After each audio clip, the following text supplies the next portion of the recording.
Bonjour à tous et bienvenue sur boursicoté.com pour cette nouvelle analyse technique du CAC 40 en point matinal avec une configuration donc qui confirme que cette zone ici des 7910 points a été cassée, qu'après avoir été support ici à de nombreuses reprises, et bien qu'elle est devenue résistance comme on peut le voir donc sur la bougie d'hier, et donc on confirme le biais baissier qui s'est installé.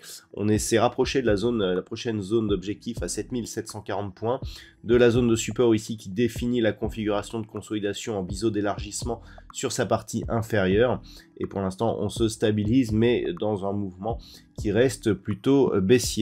Au niveau des indicateurs techniques, eh bien on a un signal de retournement intraday au niveau des histogrammes du MACD.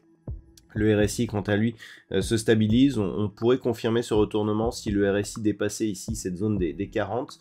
Au niveau des volumes, on voit que l'équilibre des volumes se fait toujours dans le sens de la baisse. Donc pour l'instant, il n'y a pas trop de, je dirais, il n'y a pas trop d'informations qui pourraient aller dans le sens d'un rebond du marché, si ce n'est donc les histogrammes du MACD.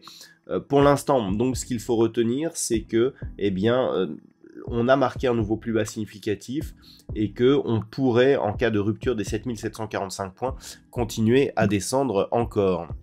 Au niveau du palmarès des valeurs, au moment où je fais cette analyse, le CAC 40 regagne 0,34% par rapport à la clôture de la veille.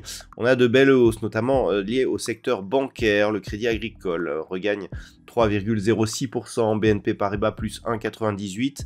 Derrière, Schneider Electric, Vinci ou AXA sont sur des hausses légèrement inférieures. Au niveau des plus fortes baisses, on retrouve Edenred qui perd 1,58%, Orange moins 1,27%, Kering moins 1,14%, derrière Stellantis ou Dassault Systèmes sont sur des baisses inférieures à 1%.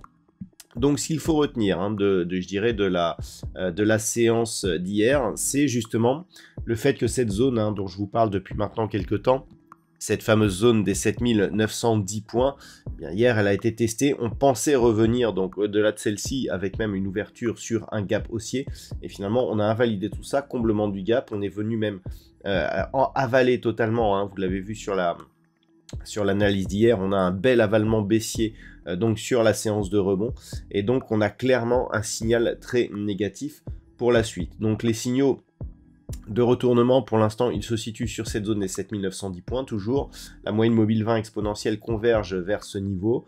Et globalement, tant que l'on sera en dessous, même si on aura des graduations différentes, eh bien on restera sur un biais baissier. Un biais qui pourrait accélérer si les cours venaient à casser ici 7745, voire 7692 points. Pour mesurer un petit peu ce qui se passe, il faut se passer d'un point de vue daily pour constater qu'il y a encore un gap à ce niveau et qu'on pourrait être attiré ici par cette roue de cotation. Si toutefois on se replace dans le contexte global return, c'est-à-dire dividende réinvesti, on voit que cette zone que je viens de vous décrire correspond peu ou prou à ce niveau ici qui correspondait précédemment à 7910 points, mais qui avait été dévié liés aux dividendes qui ont été versés notamment en mai.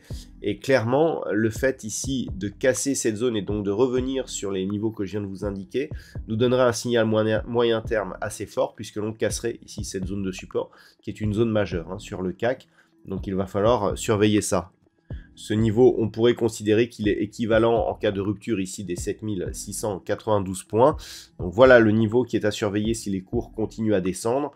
Pour une éventuelle remontée, c'est comme je vous l'ai dit ici, 7910 points, puis voire 7975.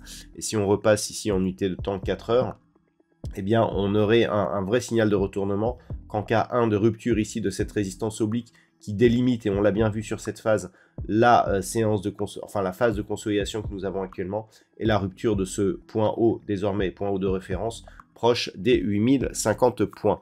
Voilà donc ce que l'on peut dire sur cette analyse technique du CAC 40 pour aujourd'hui.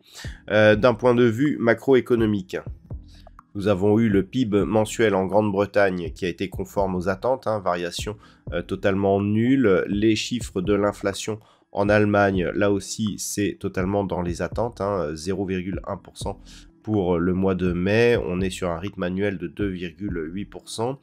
Cet après-midi, on va commencer les choses sérieuses avec les chiffres de l'inflation du côté des États-Unis, les IPC Core, qui sont dévoilés à 14h30.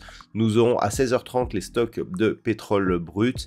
Et puis, dans la soirée, eh bien, un événement que tout le monde attend, la décision de la Fed sur l'évolution de ses taux d'intérêt, le communiqué du FOMC. C'est un signal très attendu. On a eu la Banque Centrale Européenne la semaine dernière. On attend de voir justement comment va réagir la Fed. Et le fait d'avoir des chiffres de l'inflation juste avant, eh bien, pourra nous donner éventuellement un aperçu de ce qui pourrait être dévoilé dans la soirée. Donc la Fed, hein, ce sera ce soir à 20h. Voilà donc ce que l'on peut dire pour aujourd'hui. Je vous souhaite de passer une bonne séance. On se retrouve dès ce soir pour toutes les autres analyses techniques du site boursicoté.com.